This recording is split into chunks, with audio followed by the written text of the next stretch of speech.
Assalamu alaikum wa rahmatullahi wa barakatuh. Paix sur ceux qui suivent les guidés. Paix et bénédiction sur le prophète sallallahu alayhi wa sallam, sur ses compagnons, ses amis, sa famille, ainsi que sur tous ceux qui le suivront de bonne foi jusqu'au jour du jugement. Avant de commencer, je voudrais dire aux gens qui malheureusement interprètent mal, mais c'est inévitable, que plutôt que d'être jaloux ou de se dire comme j'aime pas cette personne, j'ai pas envie que certaines vérités viennent de lui et donc je vais l'écouter mais avec une orientation mentale négative, vous voyez. Et vous êtes nombreux à être comme ça, je le sais, je le vois, les commentaires. Bon, je suis pas idiot ni je connais la nature humaine, etc. Moi, je vous suggère une idée pour un peu sortir de ça. Plutôt que d'être jaloux ou de vous dire j'accepte pas tout ça venant de lui, etc. Libre à vous, en fait, de vous inspirer des choses qui vous semblent intéressantes, justes, et de les incorporer à vos vies. Plutôt que de dire, je sais pas, que bon, le fait de m'écouter pourrait faire que vous vous sentez rabaissé ou diminué parce que vous dites je suis pas comme lui, je pense pas comme lui, j'ai pas l'éloquence comme lui, etc. Moi, mon but, c'est pas de vous humilier, c'est pas de me mettre en avant. Moi, je gagne rien, vous l'avez bien compris. Moi, mon but, c'est vous aider. Vous aider, je répète, à gagner du temps, à pas suivre de fausses pistes, à pas suivre des illusions. Donc, ça sert à rien, en fait, d'être dans ce truc de haine et de jalousie ou de penser que vous êtes moins que moi. On est tous, moi, quand je suis devant un frère qui est très bricoleur, je me sens un zéro, tu vois, parce que je suis pas bricoleur. Moi, quand je parle avec un frère programmeur informatique, je me sens un zéro. Moi, quand je vois un frère spécialiste dans les projets crypto, etc., je me sens un zéro. On se sent tous un zéro à côté de quelqu'un qui a des compétences qu'on n'a pas. Faut pas être jaloux. Allah, il a donné des capacités différentes à chacun, c'est tout. Et faut pas croire que je veux humilier, c'est vraiment pas le but. Je le dis franchement, parce que ça me fait un peu de la peine de voir en fait toute cette haine que je comprends pas en fait. Je comprends pas cette haine, ça pourquoi faire. Ça, je sais pas, ça me dépasse un peu. Bon, ceci étant dit. Aujourd'hui, désolé aussi pour le débit, vous savez que j'ai des périodes où je produis plus que d'autres. Bon, là, j'entre dans une période un peu hyperactive, niveau cérébral, donc bon. Après, ça va passer, mais bon, vous écoutez à votre rythme, c'est pas obligé de suivre. C'est là, sur le compte, puis vous y reviendrez plus tard, Inch'Allah, si vous n'avez pas le temps, ou si c'est trop en une fois, etc. Donc aujourd'hui, ce dont je veux parler, c'est très important, encore une fois, c'est ce qu'on appelle, en paroles courtes, la prison mentale. Alors de nos jours, ça c'est terrible, mais bon, c'est une des maladies les plus présentes chez les gens. La prison mentale. Alors, ça parle de quoi en fait? Qu'est-ce que je veux dire par là? Pour comprendre, il faut pas partir d'un exemple. L'exemple d'un prisonnier. D'accord? Ceux qui ont été en prison vont savoir de quoi je parle. Quand on vous met en prison, au début, dans une cellule, bon, si vous avez la chance, vous êtes tout seul, comme moi à l'époque, parce que c'est moins gai quand il y a d'autres personnes, parce que bon, vu l'espace et vu les différences, parfois ça doit être très pénible. Bon, moi j'ai pas connu ça, donc j'étais à l'isolement, donc c'était mieux. Au début, vous êtes en état de choc. Vous n'avez jamais été enfermé dans un espace quand même assez exigu. Bon, suivant les pays, c'est différent évidemment, mais les prisons par ici, c'est en fait des pièces de plus ou moins 4 mètres sur 3, environ, je ne sais pas au millimètre près, mais donc 12 mètres carrés. dans lequel il y a un lit, un bureau, une chaise, un évier, parfois une toilette. Tout ça dans la même pièce. Donc c'est pour vous que vous ayez une idée, c'est un peu comme 3 à 4 fois plus petit qu'un studio. Ce qu'on appelle en France, je crois, un T1, je crois, hein. Donc, au début, c'est un choc. Et en détention, vous êtes enfermé. Bon, c'est variable parce qu'il y a des questions d'activité, de travail, de balade, ça dépend des gens. Mais en gros, dans le pire des cas en tout cas, vous êtes enfermé 22, 23 heures sur 24. Après, bon, ça dépend de plein de choses. Qui fait du sport, qui travaille, qui va à la douche, qui téléphone, etc. Bon, ça c'est... Mais en gros, bon. Alors au début, imaginez-vous, je vous enferme 23 heures sur 24 dans votre logement divisé par 3. Dans le cas où vous êtes dans un petit studio, si vous êtes dans une maison, c'est divisé par 10 ou par 15. Pendant 23 heures sur 22, sur 24. Donc vous êtes en état de choc. Puis, avec le temps, il y a une routine qui s'installe. On toque à votre porte le matin, café, oui, non. On vient toquer à votre porte, balade, oui, non. Douche, oui, non. Et puis, votre cellule, vous commencez à vous y habituer, quoi. Vous avez prenez vos petites habitudes, voilà, il y a votre télé, vous savez qu'à 13 heures, il y a ça, à 14 heures, il y a tel feuilleton. Puis vous faites votre sieste, et puis vous lisez, et puis vous priez, et puis vous vous lavez. Et donc, il y a une certaine mode de vie qui s'installe, quoi. Et avec le temps, vous allez décorer votre cellule, vous allez la parfumer, si vous achetez à la cantine ce qu'il faut. Vous allez... en fait, ça va devenir votre nouveau microcosmos. Et plus le temps va passer, plus vous allez oublier votre vie d'avant. J'avais une grande maison, j'avais un appartement, etc. Je voyais des amis, je sortais, je faisais ci, je faisais ça. Et vous commencez en fait à finalement avoir certains repères. Votre cellule, les copains à la balade, les petits films, le sport, les visites. Parfois même on a des visites hors surveillance qu'on appelle VHS, dans lesquelles on peut se retrouver seul avec sa femme. Puis on a des visites d'amis qui peut-être en prison viennent vous voir plus souvent que dans la vie réelle. Et donc ça fait chaque fois une sortie, on va à table, on peut s'acheter des chips, des trucs, et on parle à table, etc. Et au final, ben, en fait, vous êtes pas si mal que ça, en fait. Vous dites, bon, il me manque ceci ou cela. Bon, par exemple, beaucoup de gens, comme moi, en fait, ils disent, si tu étais en prison avec le net, t'aurais presque pas envie de sortir, quoi, pour dire la vérité. C'est le net qui est un peu, qui manque quand on est habitué à voir des documentaires, à entendre des trucs, à lire. Bon, c'est un peu, c'est la chose qui manque le plus. Mais bon, bref, le but de l'audio, c'est pas de parler de la prison en tant que telle. Et donc, voilà. Alors, après se passe un phénomène très étrange qui va introduire le sujet.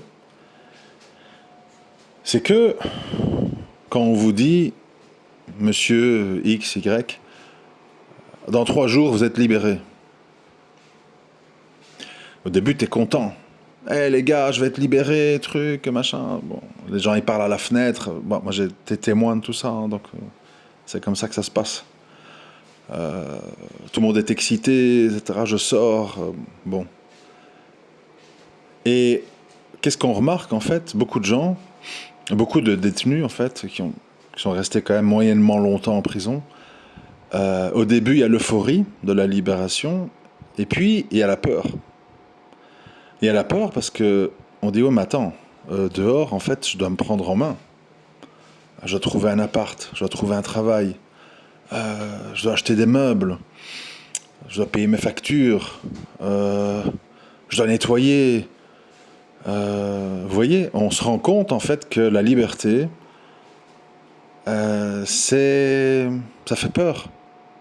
Ça implique des responsabilités, ça implique des changements.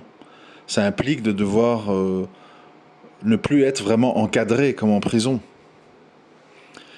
Et il y a des gens, en fait, ils tombent en dépression après qu'ils sont libérés. Alors, pourquoi je parle de tout ça? Parce que je constate, et c'est dramatique, que beaucoup de gens, bon, moi ce qui m'intéresse, c'est les musulmans, donc les gens ils peuvent écouter, ça les concerne aussi, mais bon, moi je m'adresse avant tout à mes frères et sœurs en religion, hein, normal. Je remarque en fait que même si vous n'êtes pas en prison, vous avez développé une mentalité de prisonnier. Vous comprenez? C'est-à-dire que beaucoup d'entre vous, ils ont peur de vivre. Ils ont peur de vivre. Et ils sont tombés amoureux de leur cage. Aussi médiocre soit-elle, la cage, c'est rassurant. Il y a son odeur, il y a ses repères, il y a à boire, il y a à manger, il y a un petit coin où dormir, il y a la roue du hamster pour qu'il puisse faire du sport. Je rigole, mais bon, c'est un peu ça. Et alors, en fait, on oublie qu'il y a une vie en dehors de la cage. Ah oui, mais en dehors de la cage, je peux croiser un chat. Et il y a des trous. Et il pleut. Et il fait froid. Vous voyez? Eh bien, c'est exactement la même chose. Vous vous rendez pas compte, mais vous êtes nombreux à être devenus des prisonniers mentaux. Qui avaient des vies médiocres, où il se passe rien. Les seules choses qui se passent, c'est les vidéos que vous voyez en scrollant sur Instagram, Snapchat, TikTok. Vous voyez la vie des autres. Et vous, votre vie, quoi? C'est quoi votre vie? Réfléchissez. Qu'est-ce que vous apportez au monde? Qu'est-ce que le monde vous apporte? Qu'est-ce que vous apprenez? Quelle expérience vous vivez? Vous pensez que la vie, elle vaut la peine d'être vécue si c'est pas pour la vivre? Pourquoi faire? Manger, dormir, se sécuriser? On est déjà mort si on pense que c'est ça la vie. Autant se tirer une balle, ça sera plus tranquille en fait. La vie et la liberté, ça fait peur. Mais c'est le passage obligé pour enrichir son âme, la confronter à la réalité, pour qu'elle apprenne des choses et qu'elle évolue, qu'elle progresse et qu'elle devienne une source à laquelle on veut s'abreuver. Vous pensez, enfin je sais pas comment, pensez-vous que vous allez apprendre quoi que ce soit entre vos 4 murs et votre écran de téléphone? Oui, vous allez avoir des avis comme ça sur tout. Vous avez vu un petit documentaire par-ci, une interview par-là. Ah, tel gars, il a dit que les médicaments, blablabla. Tel gars, il a dit que... Bon. Donc vous avez une soi-disant culture, mais qui en fait, vous êtes simplement un perroquet qui répète ce que d'autres gens qui, eux, ont vécu, et qui ont voyagé, et qui ont vécu des choses, et qui ont fait des expériences, vous transmettent, et vous répétez. Mais vous ne l'avez pas vécu dans votre chair. Donc en fait, vous êtes des êtres virtuels, des simples chambres d'écho, où vous allez dire ouais, j'ai entendu Abouren, il a dit ça, ouais, j'ai entendu Salim machin, il a dit ça, ouais, j'ai entendu Asselineau, il a dit... Vous voyez, vous répétez ce que d'autres gens, qui eux ont une vraie vie, disent. Mais vous, vous êtes qui en fait? Vous êtes des haut-parleurs, vous êtes des perroquets? Vous n'avez pas envie de devenir des êtres humains, vous aussi, et d'avoir vos propres avis, vos propres expériences, et devenir enfin des humains. Parce que le problème, en fait, oui, la vie, ça fait mal. Oui, la vie, ça fait mal, je confirme. La vie, ça fait mal. Les mariages, les divorces, les enfants, ça fait mal. L'inconnu, les mauvaises expériences, les épreuves, ça fait mal. Oui, je ne vais pas vous mentir. Enfin, ça fait mal. Parfois, parfois pas, parfois un peu. Mais oui, il y a un risque, c'est vrai, il y a un risque. Si vous vous mariez, il y a un risque que vous divorciez. Pas mentir. On sait bien que un mariage sur deux, et ça évolue vers le haut, devient un divorce. Donc évidemment qu'il y a un risque. Évidemment que, aussi, quand vous allez prendre des risques, les gens qui n'en prennent pas et qui ont des vies médiocres vont vous culpabiliser. Tu es fou, tu es folle, attention, tu sais pas, tu connais pas, et si il te fait ça, et si elle te fait ça. Et alors, à force d'entendre ça, de la part des médiocres, vous devenez médiocre à votre tour. Vous devenez des âmes vides. Je connais des gens dans mon entourage indirect que j'ai connus quand j'avais 20 ans. Donc il y a 30 ans, d'accord? J'arrondis. Par Allah, je le jure devant Allah, la plupart de ces gens, ils ont la même vie aujourd'hui. Les mêmes habitudes, tout la même chose. Moi, en 30 ans, j'ai l'impression d'avoir vécu 4, 5 vies. Des nouveaux amis, des nouvelles idées, des nouvelles expériences. C'est pas... Et je me rends compte, oui, j'ai beaucoup souffert. Oui, ça n'a pas été facile. Mais, alhamdoulilah, Allah, il ne m'a pas abandonné. Il m'a toujours donné des voies de sortie, des sorties de secours, des sauvetages inattendus, des frères de bien, tout d'un coup, qui débarquent. Il s'est toujours passé quelque chose pour empêcher que je tombe trop bas dans mes épreuves. Mais il y a eu les épreuves, oui, mais c'est à cause qu'elles sont là qu'on évolue en tant qu'être humain. C'est pour ça qu'on dit, Allah, il éprouve ceux qu'il aime. Parce que pour devenir un humain, il faut vivre sa vie. Il faut être confronté à des situations qui seront peut-être douloureuses, mais qui vont faire que vous allez vous transformer. Comme je vous avais dit dans l'audio, comment il s'appelait avec le golf, là, les 18 trous. C'est un audio qui a 3-4 vidéos en arrière, pour ceux qui n'ont pas écouté. Les gens, et c'est pas des paroles en l'air, ce que je dis, c'est des paroles vraies, vécues. Les gens où il ne se passe rien dans leur vie, d'accord? Toujours mariés à la même personne, toujours habités à la même adresse, toujours les mêmes restaurants, toujours les mêmes façons de vivre, toujours les mêmes programmes télé. Ces gens-là, en fait, ils n'ont rien apporté au monde et ils n'ont rien appris du monde. Ce sont des âmes mortes. Ce sont des statues, ce sont des robots. Ce sont des zombies, en fait. Alors, ils n'ont pas la chair qui pend avec du sang, etc. Mais ils ont une âme zombifiée.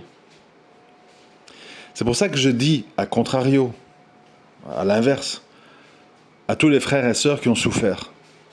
Vous avez fait hijra, vous avez eu des problèmes, vous avez connu la prison, et des divorces, et des gens toxiques, et ceci. Je connais la chanson, hein, je l'ai vécu aussi. Ne vous plaignez pas trop, mes frères et sœurs. Ne vous plaignez pas trop. Parce que c'est ça qui fait que vous êtes des êtres humains. Même si peut-être vous ne faites pas le lien. Et c'est tentant, oui, moi aussi, dans ma vie, j'ai essayé de me stabiliser. J'ai essayé. Allah est témoin que j'ai essayé. Un petit boulot, du calme, machin. Pas faire de vagues, s'éloigner des gens à problème, ne pas prendre de risques. J'ai essayé, comme tout le monde, parce que je suis un être humain. J'ai envie d'avoir un peu la paix de temps en temps. J'ai envie de souffler, j'aimerais bien être un peu heureux.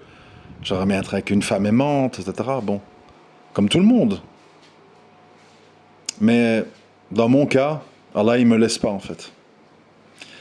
Et comme j'ai une bonne opinion de mon Créateur, je me dis que c'est pour mon bien. Parce que peut-être je vais rejoindre l'armée des zombies si j'ai une vie calme. Les gens, ils croient que je cherche les ennuis. Beaucoup de gens, ils disent ça. Ouais, ils cherchent les ennuis. Je cherche pas les ennuis. Moi, je cherche à accomplir mon destin. Je cherche, comme tout le monde, hein, je veux dire, je suis pas un extraterrestre. Je cherche à être heureux, je cherche à avoir des passions, je cherche à faire des bonnes actions, me rapprocher d'Allah. Je ne cherche pas du tout à être incarcéré ou je ne cherche pas du tout à multiplier les divorces. C'est pas un objectif de vie, hein. Mais même si, même si il y a des gens qui en doutent, je peux pas les empêcher de douter. Je dis et je redis, et j'en suis convaincu, dans la vie, on subit. On subit. On fait des choix, bon, et puis les choses évoluent pas toujours comme on croit, pas toujours comme on a anticipé. Qu'est-ce qu'on va faire en fait? Pleurer, se suicider, insulter le destin, voir le Créateur? Subhanallah. Mais c'est peut-être justement ça qui fait qu'on est quelqu'un d'intéressant. Ici, les audios, bon, on aime bien, on n'aime pas, bon, je sais pas, hein, chacun ses goûts. Je suis pas là pour plaire à tout le monde. Vous croyez que je pourrais vous raconter tout ça sans arrêt, plein d'histoires, plein de témoignages avec vous, si j'avais pas vécu ma vie? Si j'étais enfermé entre quatre murs, à lire toujours les mêmes choses, à ne rencontrer personne, à avoir une vie toute lisse, pas de soucis, tout est calme. C'est parce que j'ai vécu des tempêtes et des tornades et des cyclones que j'ai des choses à vous apporter. C'est ça le truc en fait. Et donc la prison mentale, c'est en fait un enterrement à petit feu qu'on fait au nom de sa sécurité et de sa routine. Et alors au final, c'est la situation dans laquelle la plupart d'entre vous sont. Je suis chez moi, j'ai mon petit boulot, ou mes allocs, mon RSA, j'ai mon APL qui paye mon appartement, je fais du sport, puis je rentre chez moi, je me commande un Uber Eats, je me vois une petite vidéo. Avec YouTube, c'est pratique, on fait des abonnements, on a un peu de dourous, on a un peu de blagues, on a un peu de caméra cachée, on a un peu des résumés de matchs de foot et de basket, on a un truc comique, on a des interviews, on a Abou Ryan. Et voilà, en fait, moi je suis bien, quoi. Ma vie est remplie. Je suis chez moi, avec mes APL, ma carte vitale, j'ai mes distractions sur YouTube. Que demander de plus? C'est bien comme ça. Maintenant, s'il y a une femme qui peut s'incorporer à ma vie, pas faire de vagues, pas me déséquilibrer, etc., bon, marhaba. Mais en fait, parce que ça c'est à la mode aussi, je vous mets en garde contre ça, on est dans la mode actuellement, hein, on est dans la mode de... Bon, certains ils vont dire mariage messiar, d'autres ils vont dire soi-disant polygamie, soi-disant, je vais vous expliquer pourquoi. Alors pourquoi? Pourquoi messiar? Pourquoi polygamie? Je vous explique. Étant donné qu'on est tellement attaché à sa prison mentale et ses petites habitudes médiocres, évidemment, on garde une nature biologique. On a des besoins sexuels, sentimentaux. Ah bah oui. Alors la question que le zombie se pose, c'est comment je vais avoir une sexualité et une relation avec une femme ou un homme qui va m'aider, qui va ceci, qui va me conduire, une femme qui va me cuisiner, machin truc. Comment je vais avoir ça sans toucher à ma prison mentale? Parce que ma prison mentale, elle est sacrée. Ma routine, elle est sacrée, et ma sécurité, elle est sacrée. Donc je fais comment? Je vais téléphoner à des escortes. Non, je suis musulman, on peut pas faire ça. Ah. Et tout le reste qui va avec, prostituées et compagnie. Alors qu'est-ce qu'on fait? Ah, ben j'ai une idée. On va faire le mariage messiar. Chacun chez soi, chacun son RSA, chacun sa décoration, chacun son petit lit. Et on se voit pour aller au restaurant, pour faire une sortie, pour coucher ensemble. Et puis après, on retourne chacun chez soi. Comme ça, je ne dois pas subir madame, je ne dois pas subir monsieur, je ne dois pas laver le linge de l'autre, je ne dois pas subir quand il est malade ou quand elle est de mauvaise humeur parce qu'elle est indisposée. C'est merveilleux, tu vois. C'est merveilleux. Je peux avoir du sexe en gardant ma prison mentale. Donc, j'aime bien le mariage messiar. Même les femmes. Hein. Parce qu'avant, les femmes, pourquoi elles voulaient un mariage normal? Parce qu'elles voulaient une protection. C'est-à-dire, il faut qu'un homme me prenne en charge. Moi, je ne travaille pas, je reste au bait, je fais à manger, je nettoie, j'éduque les enfants, je m'instruis, je suis des cours, des formations à distance. Et l'homme me prend en charge. Et donc, voilà, moi j'attends de l'homme qui m'amène chez lui et puis qu'on... Vous voyez? Ça, c'était avant. Maintenant, comme il y a les aides sociales et comme il y a les logements sociaux, ben la femme, elle ne cherche pas une protection. Elle est déjà protégée par l'État. L'État, c'est son mari, en fait. Mais, il reste quoi? Ben, pour les amusements, faire une sortie, voyager, et pour les coucheries, ben, ce serait sympa d'avoir un mari. Vous avez compris? Parce que c'est très important de comprendre ça. Hein. Et voilà pourquoi aujourd'hui, vous avez des sœurs. Bon, je généralise pas, parce que vous allez me dire, ah, mais c'est pas toujours vrai. Bon, d'accord. Vous avez des sœurs qui vous parlent de mariage messiar ou de polygamie, c'est-à-dire se proposent en coépouse, pas par piété, parce que Allah il a dit que les hommes ils peuvent avoir 4 femmes, machin, et donc voilà, moi comme j'aime bien cet homme, j'accepte d'être deuxième, troisième, quatrième. C'est pas ça la démarche. C'est pas ça la démarche. La démarche c'est, je tiens tellement à ma prison mentale, et à ma routine, et à ma sécurité, que je préfère partager un homme que d'ailleurs je n'aime pas encore, parce que j'ai rien vécu avec lui. On n'a pas couché, je ne le connais pas. Mais voilà, ça m'arrangerait. Comme ça, en fait, je peux rester dans mon quotidien. Et de temps en temps, ben, je sors, on va au resto, on fait un ciné, on couche. C'est sympa comme mariage. Et toutes les autres histoires, les enfants, les cris, les linges, ah ben ça, il le garde chez sa femme. Vous avez compris? C'est ça l'arnaque. L'arnaque, c'est quoi? C'est que, comme je vous avais expliqué hier, beaucoup de gens font des choses en disant c'est pour la religion, c'est dans la religion, mais en fait, ils le font pour leur nefs. La vraie intention. Et dans le cas de ce que j'explique ici, ils le font et ils le proposent, pas pour des raisons voilà, qui pourraient être louables. Hein.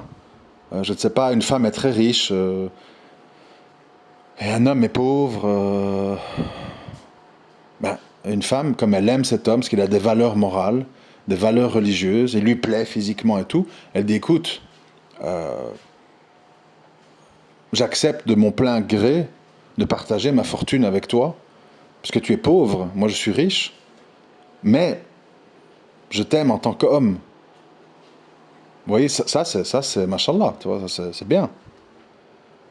Mais ici, ce dont je parle, c'est des choses, en fait, pour se sécuriser dans sa médiocrité, parce qu'on ne veut pas être confronté à la réalité.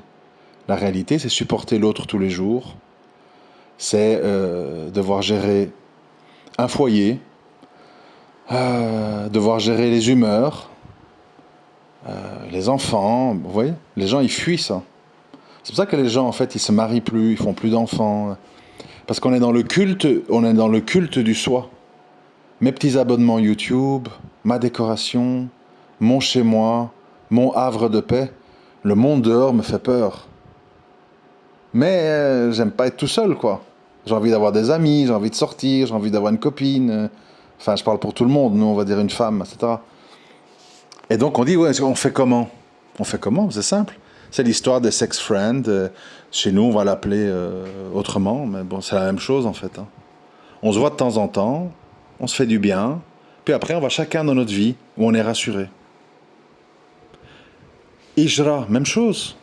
C'est la même chose. Le frère Jean-Louis parle tout le temps d'Hijra.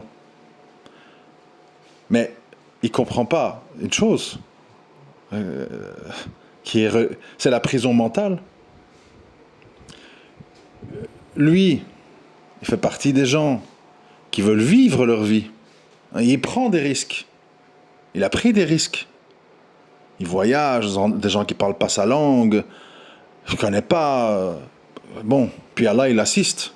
Il met des contacts. Voilà, il a fait son chemin. Alhamdoulilah, je vous dis, Allah, il n'abandonne pas les croyants. C'est pour ça qu'il ne faut pas avoir peur. Et donc, il vit sa vie. Avec un grand V. Mais les gens qui l'écoutent, enfin, pas tout le monde, la plupart, les gens qui l'écoutent, en fait, ben, ils l'admirent, ils le trouvent courageux, mais ils disent, moi, je pourrais pas. Non, moi, j'ai ma mère à Paris, moi, j'ai mes APL, ça fait longtemps que je suis plus habitué à travailler, là-bas, qu'est-ce que je vais faire? Non, bon, mais je veux bien rêver à travers les vidéos de Jean-Louis. Ah, je vois, ah, les marchés en Afghanistan, ah, les arbres, les puits, waouh, truc. Je vis la vie virtuelle de quelqu'un d'autre. C'est ce que j'ai dit au début de l'audio. Alors le frère, il est là, il s'égosille. Les frères, truc, Hijra, c'est une obligation, vos enfants, l'île du diable. Il comprend pas que les gens, dans leur majorité, ils veulent la sécurité. Ils veulent la prison dorée. Ils ont peur de la vie. Ils ont peur de voyager. Ils ont peur de l'inconnu. Ils ont même peur de se marier. Imaginez-vous de faire hijra. Subhanallah. Ils ont peur de se marier. Oui, mes trucs, si mon mari ronfle, comment je fais? Oui, mais si la fille, elle est plus vierge, peut-être qu'elle va penser à un autre homme pendant qu'elle couche avec moi. Voilà. Les waswas, les machins, etc. Et tout le monde reste dans la médiocrité. Et au final, qu'est-ce qui se passe? Parce que bon, faut le dire, hein, je vais vous le dire comme ça. Moi, j'aime pas les mensonges, tu vois, l'hypocrisie. Au final, qu'est-ce qui se passe? Ben, au final, comme on a des besoins, et qui sont de plus en plus prenants, ben, au final, en fait, on craque, quoi. Et qu'est-ce qui se passe?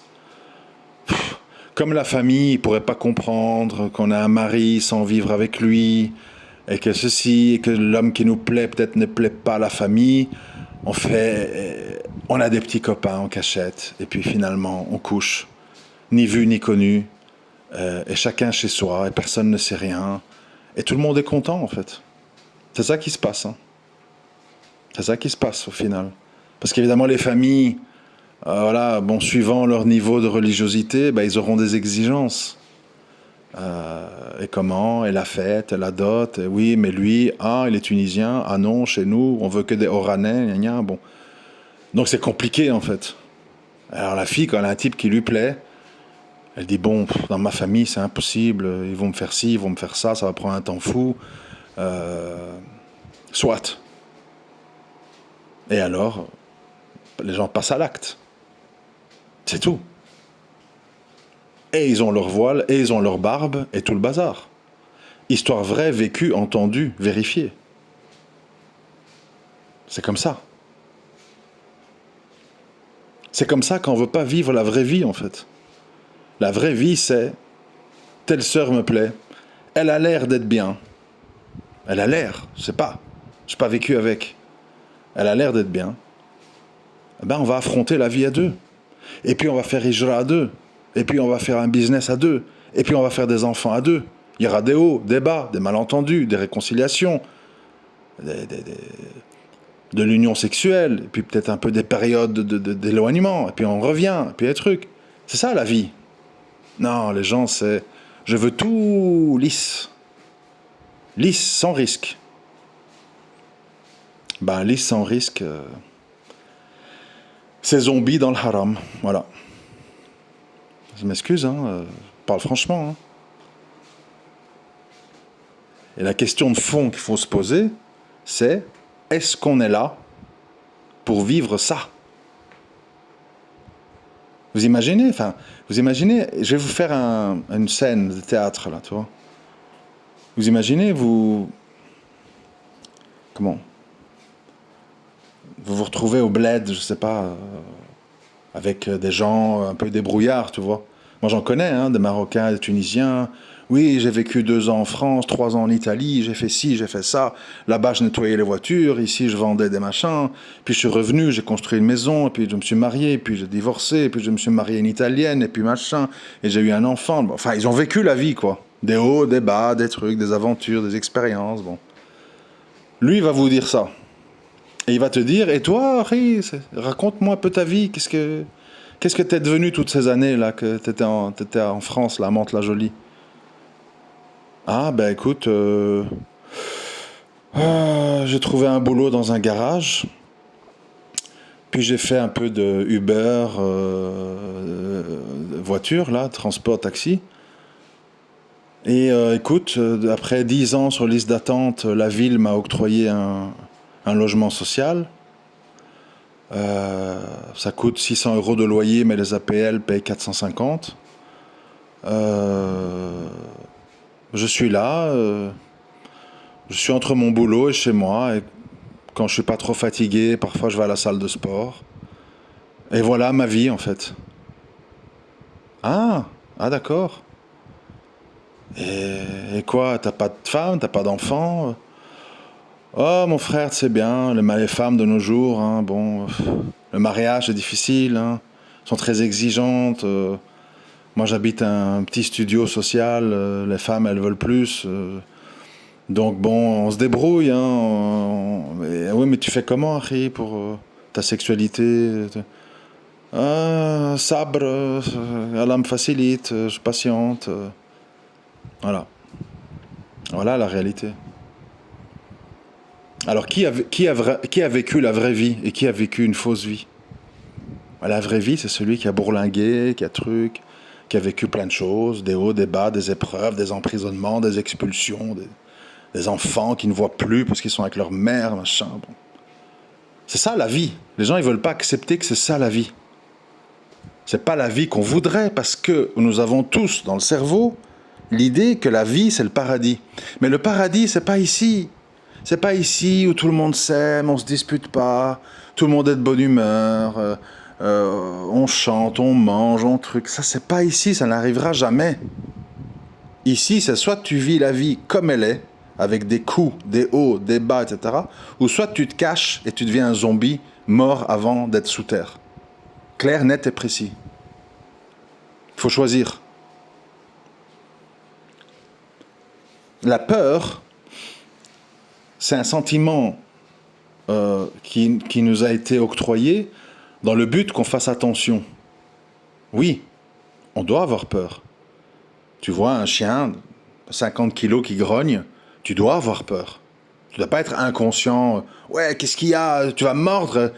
Et le chien, tu l'agresses, tu le regardes dans les yeux, il va t'attaquer, tu vois. Donc tu dois avoir peur. Pourquoi? Pour que tu réfléchisses. Pour que tu fasses des choses après avoir réfléchi. Mais il ne faut pas que cette peur te paralyse. C'est-à-dire, chaque fois que je vois un chien, je change de trottoir. Si quelqu'un s'approche, je m'enfuis.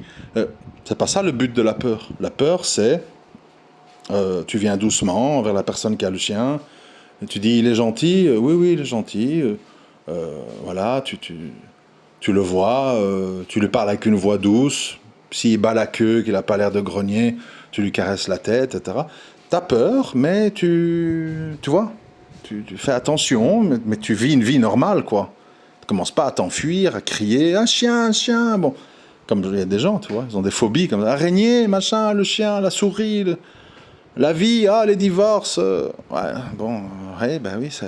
Vous croyez quoi, en fait, franchement? Vous croyez quoi, que les gens avant nous, ils ont eu des vies lisses? Ils ont eu des vies terribles. Maladie, éloignement, changer de pays, enfants qui n'ont jamais vu, femmes qui ont subi des viols, des enfants du viol. C'est comme ça qu'on est là, tous, aujourd'hui. Parce qu'il y a eu ce que j'appelle un chaos harmonique dans le passé. S'il n'y avait pas eu ça, tout le monde chez soi, tout le monde planqué, tout le monde qui pense à son ego, tout le monde qui a peur, bah, tu termines avec des hommes qui sont avec des prostituées avec des hommes qui prennent l'argent, personne fait des enfants, la femme prend l'argent, l'homme prend du plaisir, chacun chez soi, et l'humanité s'arrête. Terminé. Si tu laisses les gens, écoutez bien, si tu laisses les gens décider sur la base de je veux pas prendre de risques, je veux pas vivre d'épreuves, tous les hommes, ils ont des prostituées, ou peut-être, bon, enfin, je sais pas, en gros, hein, je veux dire ça comme ça. Et toutes les femmes, elles prennent l'argent des hommes sans vivre avec. Voilà, tu veux que comme les escortes, en fait, les escortes, c'est ça, hein. Les escortes, c'est, je sais pas, je passe la soirée avec toi, on va au cinéma, on rentre chez toi, on couche, machin, et tu me donnes, je connais pas les prix, hein, mais bon, j'en sais rien, combien ça coûte, mais bon. Et alors la femme, voilà, elle a consacré une soirée à un client, elle prend l'argent et elle rentre chez elle. Et chez elle, il y a ses meubles, ses Ikea, ses trucs. Et elle n'a pas à subir l'homme. Tout le monde est content, vous voyez. L'homme, il a une sexualité sans subir la femme, et la femme, elle a de l'argent sans subir un homme. Et l'humanité s'arrête. C'est pour ça que c'est grave. Parce que c'est antinaturel. C'est pas seulement haram, c'est que c'est contre. Enfin, c'est fou, en fait. Je sais pas comment on comprend pas tout ça, quoi. C'est hallucinant. C'est contre la création et le système, comment il doit fonctionner. C'est comme si vous avez déjà vu les documentaires avec les animaux. Ça n'arrête pas. Ça n'arrête pas. Une antilope, elle vient boire dans une rivière. Boum, il y a un crocodile qui l'attrape. La maman qui vient pour protéger son petit, trop tard, il l'a amené au fond. Et machin. Puis, comme l'antilope, elle était occupée à vouloir sauver son petit, il y a un lion qui arrive, il l'attrape, elle s'enfuit. Puis il y a tout le troupeau qui vient attaquer le lion, machin. Ça n'arrête pas. C'est ça la vie, en fait. C'est ça la vie. Bim, bam, boum, truc, c'est ça la vie. S'il n'y a pas ça, il n'y a rien. Vous comprenez? Il n'y a rien. Sec. Observez le climat autour de vous. Qu'est-ce qu'on voit? L'hiver, moi je suis à la campagne. L'hiver, la terre est toute noire. Il n'y a pas d'herbe. On dirait la fin du monde, l'apocalypse. Il n'y a que de la neige et de la terre toute noire, etc. Puis le printemps. Tout pousse, tout commence, tout renaît. Changement. Puis l'été, tout qui s'assèche, tout qui devient dur, les récoltes se terminent, etc. Et puis l'automne, le paysage redevient un peu jaune, les feuilles commencent à tomber, et on prépare l'hiver, et on est reparti. C'est ça la vie. Des cycles, des hauts, des bas, des changements. C'est ça la vie. Il faut le comprendre et il faut l'accepter. Parce que sinon, vous êtes condamné. Condamné à quoi? À la médiocrité et à la vie dans l'illicite. Parce que vous n'allez pas... Les gens, ils font les beaux 1 an, 2 ans, tu vois. Vous n'allez pas tenir. Vous n'allez pas tenir. C'est normal. Parce que là, si vous êtes normal, hein, à moins que vous êtes complètement... tellement zombifié que vous n'avez même plus de désir. Alors, je ne sais pas, est-ce que vous êtes des espèces de mi-homme, mi-femme enfin, même pas femmes, parce que les femmes ont parfois encore plus de désir que les hommes, donc c'est même pas un bon exemple. Vous êtes des morts vivants, en fait. Oui, bon, moi, tant qu'il n'y a pas de sœur qui convient, je préfère truc. Et je crois qu'il vaut mieux pas creuser, en fait. Il vaut mieux pas creuser pour savoir qu'est-ce qui se passe, en général. Ce que je vous dis là, je veux bien qu'on va dire il est trop ceci, il est trop cela. Mais c'est de la logique pure. On ne peut pas attaquer la logique. On ne peut pas attaquer la logique. On ne peut pas attaquer l'histoire. On ne peut pas attaquer les faits. Bon.